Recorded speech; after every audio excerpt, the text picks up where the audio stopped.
لا تعد الحيوانات التي نمتلكها في بيوتنا مجرد حيوانات أليفة، وإنما تعد من أفراد العائلة، وقد لا يكون الأمر دائما كذلك، ولكن كثيرا ما تفوز تلك الحيوانات بمكان خاص في قلوبنا أيا كان النوع.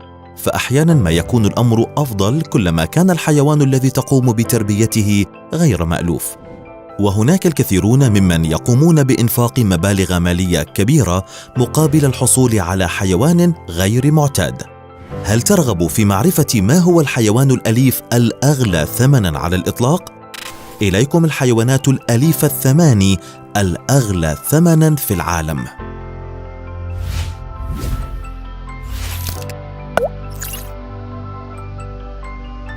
رقم 8: كاكات النخيل.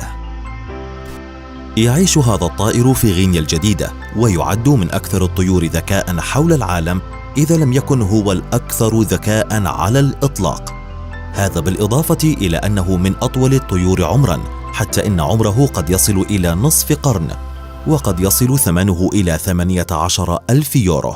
لا يعود هذا إلى لونه الداكن المتفرد وخدوده برتقالية اللون، مما يجعله مختلفاً عن كل الطيور الأخرى فحسب، وإنما يرجع هذا إلى أن هذا الطائر يستطيع التحدث وكأنه إنسان، متخطياً بذلك قدرات الكثير من الببغاوات.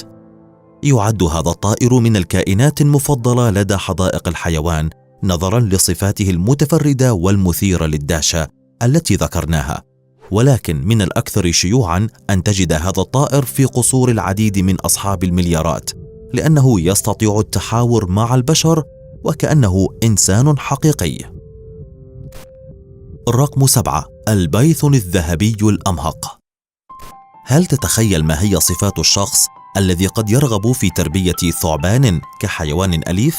في الحقيقة هناك العديد من الأشخاص الذين يحبون هذه الزواحف، وبالتالي فهم على استعداد لإنفاق مبالغ مالية كبيرة للغاية مقابل الحصول على فصائل غريبة من الثعابين.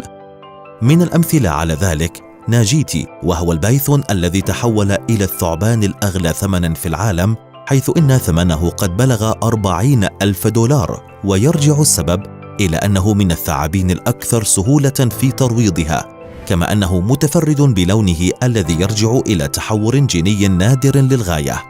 هذا بالإضافة إلى الأجزاء ذهبية اللون من جسده وعيناه ذات اللون الأحمر الداكن، مما يجعله جاذباً للغاية بالنسبة لمحبي الثعابين. الرقم 6: الشمبانزي. يعد هذا الحيوان من الرئيسيات شديدة الذكاء والتي تشبه البشر بشكل كبير. في الحقيقة نتشارك في حوالي 98.9% من الجينيوم. لا تقول إننا مع نظرية التطور، هذا ليس وارد، ولكن هذا علم. هذا الحيوان ذكي وودود لطالما لم يبغضه أحد، كما أنه قد يعيش ليصل عمره إلى 60 عام، وعلى الرغم من أنه من الفصائل المعرضة لخطر الانقراض، إلا أنه من الرئيسيات التي يتم تربيتها كحيوانات أليفة بشكل قانوني في العديد من الدول. ولكن إذا كنت ترغب في تربية الشمبانزي فيجب أن يكون لديك الكثير من المال، لأن ثمنه يصل إلى آلاف وآلاف من الدولارات. وقد كان هذا هو الحال مع باورز، وهو الشمبانزي الذي أنفق مايكل جاكسون 60,000 دولار مقابل الحصول عليه. الرقم 5: الأسود والنمور البيض. يعد هذا النوع من الأسود شديدة التفرد، لأنه ليس فصيلة مختلفة من الأسود أو حتى أسداً أمهق، وإنما هو ينتمي إلى فصيلة الأسود الأفريقية المائلة للحمرة، ولكن لونه قد تحور بهذا الشكل شديد الندرة والذي يسمى اللوسية، مما يتسبب في هذا اللون الأبيض، وهو نفس ما حدث مع البيثون الذهبي ذو الجين المتنحي، مما يجعله نادراً للغاية. وبالتالي فهو يعيش في أجزاء محددة من العالم، مثل المحمية الطبيعية تيمبا بادن في جنوب أفريقيا، بالإضافة إلى بعض المحميات الطبيعية في أمريكا الجنوبية. طبقاً للمعتقدات الأفريقية هو حيوان مذهل، وإذا صادفت أسداً كهذا فسوف تكون قد حصلت على السعادة الأبدية. يؤدي هذا كله إلى أن يصل ثمنه إلى أكثر من 150,000 دولار. أما في حالة النمور البيضاء فالأمر مشابه للغاية، ولكن نتيجة لصفة سائدة. إن ندرة هذا النمر والطلب المتزايد عليه قد جعل ثمنه يصل إلى 100,000 دولار، وبالتالي يعد هذا الحيوان من أكثر الحيوانات التي يصعب الحصول عليها في العالم. رقم 4، لبرادور ريتريفر. قد تتساءل لماذا وضعنا كلبا من هذا النوع على تلك القائمة؟ دعني أقول لك إن هذا الكلب ليس مثل أي كلب آخر، نظرا لأنه أول كلب يتم استنساخه وبيعه.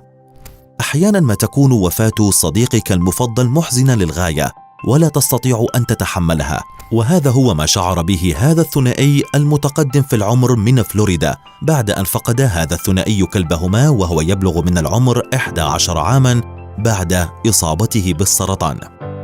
لقد تسبب الأمر في حزنهما حزنا شديدا حتى توصلا إلى حل، وهو استنساخ الكلب، وبالتالي قاما بالتعاقد مع شركة بايو آرتس انترناشونال، وهي شركة في كوريا الجنوبية قامت بتخليق نسخة مطابقة تماما من كلبهما من الناحية الوراثية، وقد أنفقا مقابل ذلك 155,000 دولار. تقدر قيمة الكلب حاليا بحوالي 16 مليون دولار. رقم 3، الفراشات والخنافس. مثلما يوجد من يحبون الزواحف، هناك أيضا من يحبون الحشرات، وبالتالي فهم على استعداد لدفع أي مبلغ مقابل الحصول على مثل هذه الخنفساء المسماة لوكس سيرفيس، والتي أنفق اليابانيون 89,000 دولار مقابل الحصول عليها. ولكن ربما تكون الحشرة الأغلى ثمنا مما تم بيعه حتى يومنا هذا على الإطلاق هي تلك الفراشة الزرقاء، والتي تعد أكثر أنواع الفراشات المطلوبة من قبل محبي تلك الحشرات، إلا أن هذه الفراشة أكثر تفرداً لأنها كانت تمتلك 5 أجنحة، وهو أمر استثنائي للغاية. أما عن هذا الجناح الإضافي فقد أدى إلى ارتفاع ثمن هذه الفراشة إلى 195,000 دولار. في الحقيقة إنه لشيء جنوني لا يمكن أن يقوم به إلا مليونير من محبي جمع هذه الحشرات. رقم 2، الجمل.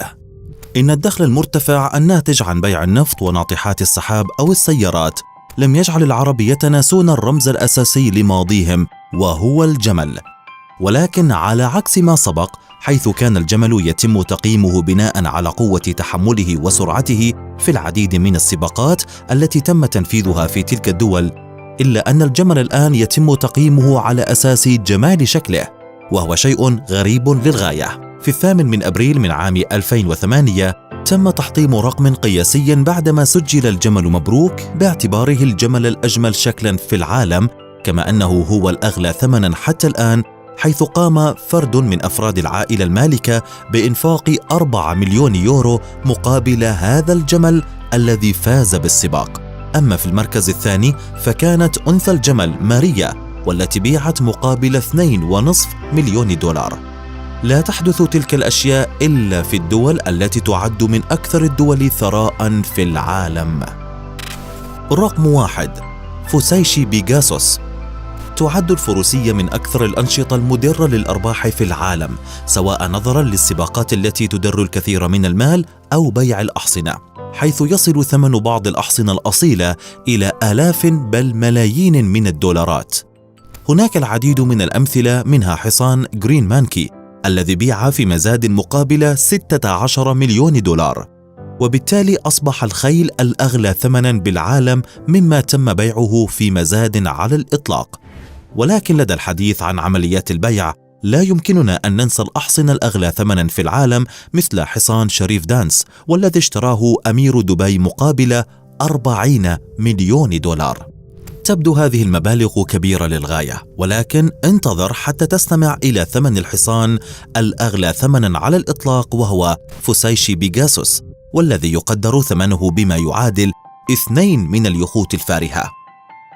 تميز هذا الحصان بموهبته المذهلة في السباقات، وبالتالي فقد تم شراؤه مقابل 70 مليون دولار. هل يبدو لك من المنطقي أن يتم إنفاق هذه الكمية من الأموال من أجل شراء تلك الحيوانات؟